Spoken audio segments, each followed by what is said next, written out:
Salut tout le monde, j'espère que vous allez bien. Donc aujourd'hui on va se retrouver pour la vidéo top et flop 3 pour moi des meilleurs et des pires pay-per-view de l'année 2016 à la WWE.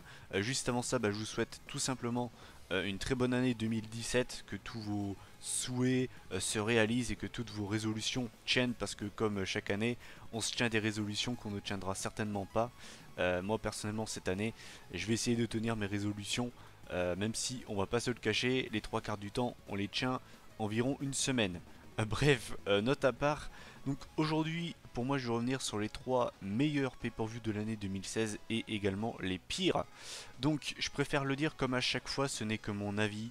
Voilà, si vous avez apprécié un pay-per-view, que vous le voyez en flop, vous énervez pas, et inversement si je mets un pay-per-view en top que vous n'avez pas apprécié, je comprends totalement en fait, c'est mon avis, c'est personnel, et voilà. J'ai essayé, on va dire, d'être le plus objectif possible. J'ai essayé de comparer les cartes. Donc je vais pas vous le cacher, que ce soit pour les tops ou les flops, j'ai pas mal galéré. Pour moi en fait en 2016, il n'y a pas un pay-per-view qui s'est largement démarqué comme étant le pire pay-per-view de l'année. Et de même pour le top, en fait pour moi il n'y a pas un pay-per-view qui s'est genre mis très très loin devant les autres. C'est souvent comme ça que ça se passe chaque année, il y a souvent un pay-per-view qui te tape dans l'œil, que ce soit pour les tops ou les flops. Et pour moi cette année à la WWE, enfin en 2016, j'ai pas vraiment eu cet effet là, donc j'ai pas mal galéré pour faire mon top et flop 3. Voilà, écoutez, j'ai terminé mes petites précisions.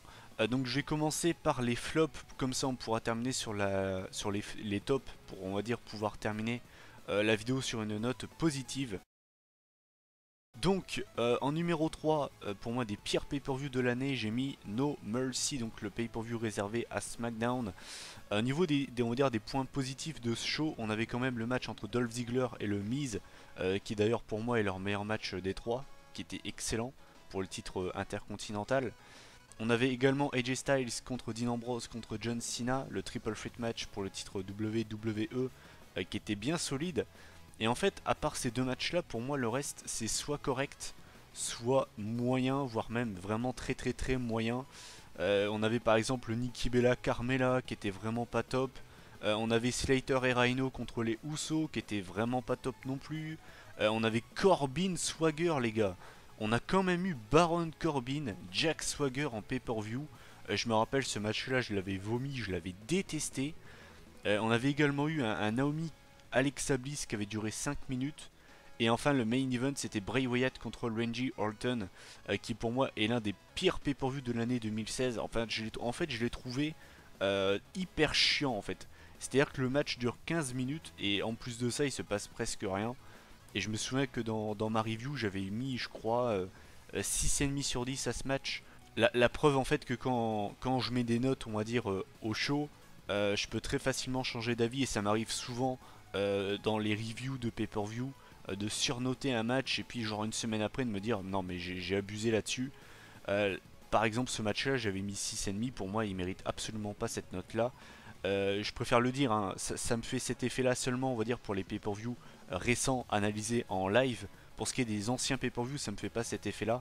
Mais on va dire que je sais pas comment vous expliquer pourquoi, mais pour ce qui est des pay-per-view récents, ça me fait cet effet-là. J'ai tendance, on va dire, à surnoter des matchs. Par exemple pour le Rumble, ça se peut très bien que je vais prendre une connerie, hein, je vais prendre un exemple. Ça se peut très bien que le AJ Styles John Cena, je vais mettre un 5 stars, que je mets 10 sur 10, et que si je me le remate une semaine après, je vais trouver que ça mérite un 8,5 gros maximum. Enfin bref, je m'égare. Donc voilà, No Mercy, pour moi ça se résume à deux matchs qui étaient vraiment solides, et tout le reste c'est vraiment vraiment pas terrible. Donc voilà pourquoi je l'ai mis en troisième position. En deuxième position, pour moi des pires pay-per-view de l'année, on retrouve Fastlane, qui je crois avait déjà terminé dans mes flops l'année dernière, donc clairement Fastlane. Est-ce que ça fera la passe de 3 l'année prochaine? Je ne sais pas. Donc déjà au niveau des tops, les seuls pour moi points positifs de ce pay-per-view, c'était le match entre Kevin Owens et Dolph Ziggler pour le titre intercontinental, qui était plutôt sympa, mais il avait, je veux dire, il avait rien, il n'était pas exceptionnel non plus, mais c'était quand même un match solide. On avait également eu le match entre AJ Styles et Chris Jericho, qui était un bon match. Honnêtement, j'ai préféré quand même leur match de WrestleMania, mais c'était quand même vraiment un bon match. Et on va dire un match peut-être qu'il faudrait que je remate. C'est vrai que je l'avais vraiment vraiment pas trouvé ouf. C'était le match entre Roman Reigns, Brock Lesnar et Dean Ambrose. que j'avais vraiment pas trouvé exceptionnel, mais il faudrait que je me le remate celui-là. Mais c'est vrai que celui-là, je l'avais pas forcément trouvé incroyable. Sinon le reste, bah voilà, en fait, pour moi il y a deux matchs encore une fois qui sont bien, et sinon tout le reste après c'est vraiment pas ouf. On avait un match tag team de Women's, on avait Becky Lynch et Sasha Banks contre la team Bad. Pareil dans mes souvenirs c'était ok quoi, ça s'arrête là. On avait Kane, Ryback et Big Show contre la Wyatt Family. Encore une fois c'était un match correct, il n'y avait rien de plus. Et en plus de ça, le résultat m'avait fait péter un câble. On avait eu un match entre Charlotte et Brie Bella qui était vraiment pas ouf pour le titre Women's. Voilà. Et j'ai oublié de vous, je vais vous garder le meilleur pour la fin. On a quand même eu Curtis Axel contre R-Truth, les gars. En 2016, on s'est tapé un Curtis Axel R-Truth qui a duré 2 minutes 48. Voilà, ce pay-per-view pour moi est encore une fois dégueulasse. Et pourquoi par exemple j'ai mis ce pay-per-view là avant No Mercy? J'ai mis Fastlane tout simplement devant No Mercy car c'est un pay-per-view de la Road to WrestleMania. No Mercy à la rigueur c'est en fin d'année, tu vois, tu t'en fous. En plus c'est un pay-per-view de... C'est un pay-per-view unibrand, tu vois. C'est un pay-per-view seulement réservé à SmackDown. Donc à la rigueur, tu vois, moi je m'en fous, tu vois. À la rigueur je me dis bon voilà, ils se sont loupés sur celui-là, c'est pas grave. Mais Fastlane, c'est quand même dans la Road to WrestleMania. Et quand tu vois la carte de ce show, la qualité quoi, ça fait vraiment pas Road to WrestleMania. Donc voilà pourquoi je l'ai mis en deuxième position. Et enfin, en première position, pour moi, le pire pay-per-view de l'année, c'est SummerSlam. Alors, petite précision, encore une fois, pourquoi est-ce que je l'ai mis en premier? Pour moi, il n'est pas forcément pire que Fastlane ou No Mercy. Mais en fait, pourquoi est-ce que je l'ai mis premier? Bah, c'est tout simplement le deuxième plus gros show de l'année, juste derrière WrestleMania. Et quand tu vois le show qu'ils nous ont pondu, honnêtement, pour moi, c'est pas assez bon, tu vois.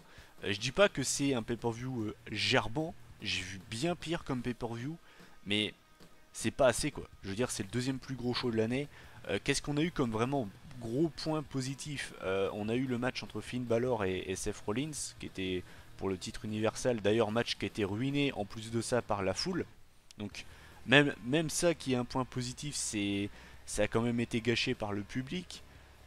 On a également eu forcément le match entre AJ Styles et John Cena qui pour beaucoup est le match de l'année. C'était un match incroyable. Et honnêtement, à part ces deux matchs-là qui sont vraiment bons, bah après c'est vraiment pas ouf. On avait Jericho et Owens contre Big Cass et Enzo qui était ok. On a eu Charlotte contre Sasha Banks pour le titre Women's qui est loin d'être leur meilleur affrontement. On avait eu un match entre le Miz et Apollo Crews pour le titre intercontinental qui a duré 6 minutes. On a eu le match entre le club et le New Day, je sais pas si vous vous souvenez, mais c'était une catastrophe ce match, catastrophique.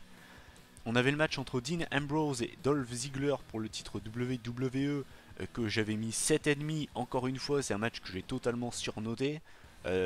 Certainement que je mettrais genre 5 gros maximum, 5,5 quoi. J'avais vraiment pas trouvé ouf. On avait eu un match 3 contre 3, Alexa Bliss, Natalia, Nikki Bella contre Becky Lynch, Carmella et Naomi, qui était encore une fois ok, mais je veux dire voilà, ça s'arrête là. Et enfin, je vous ai gardé le meilleur pour la fin, le main event entre Brock Lesnar et Randy Orton, qui est pour moi le pire pay-per-view de cette année à la WWE. Enfin, je sais pas ce qui est le pire entre celui-là et celui de Survivor Series, en fait, je sais pas ce qui est le pire, mais en tout cas, top 3 des pires pay-per-view de l'année, très clairement. Et je dirais même plus, top 10 des pires main events de ces 10 dernières années à la WWE. Je pense qu'il est dedans facilement, vraiment très facilement. Donc voilà pourquoi j'ai mis SummerSlam en numéro 1. Pour moi en fait c'est pas assez bon quoi, c'est le deuxième plus gros show de l'année.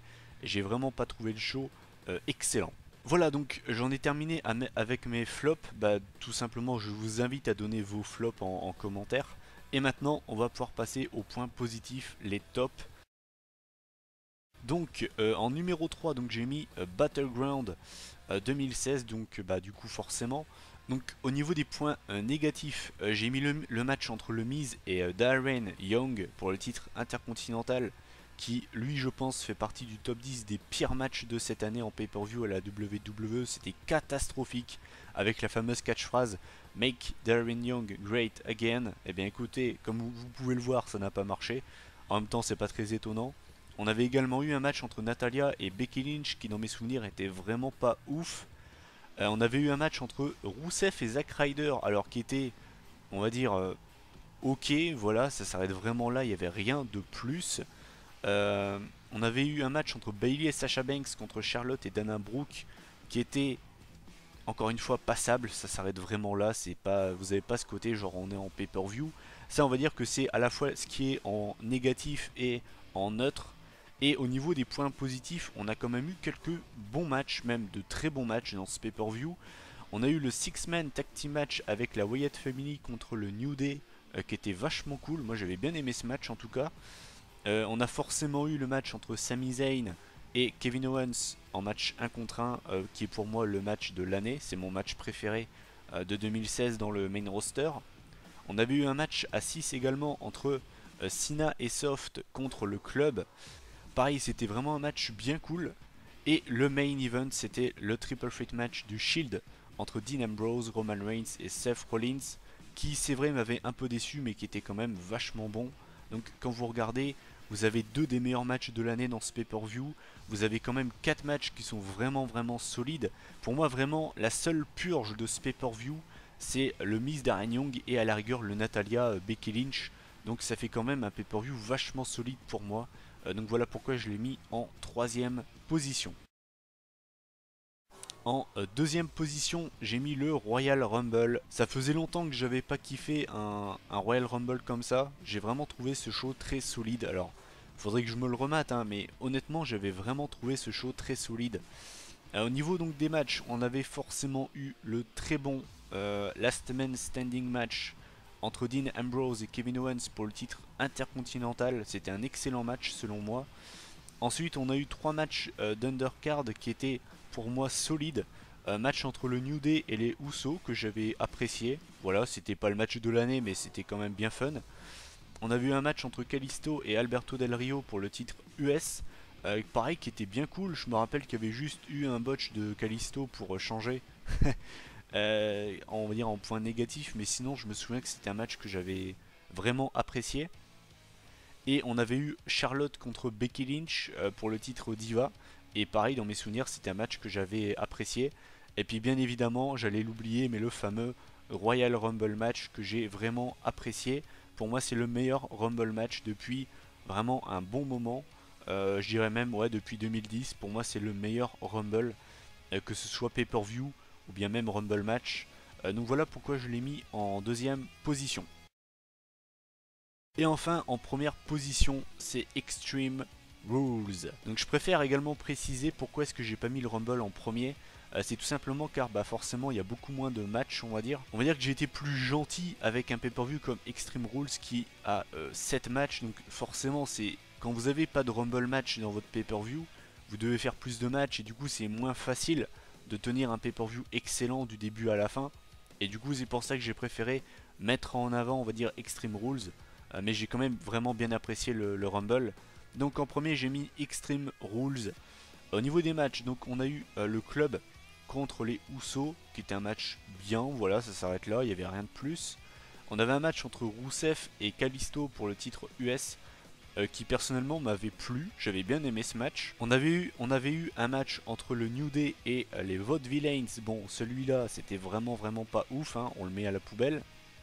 On a eu l'un des matchs de l'année pour le titre intercontinental. On avait eu le Miz, Cesaro, Kevin Owens et Sami Zayn. Ce match était tout simplement fou.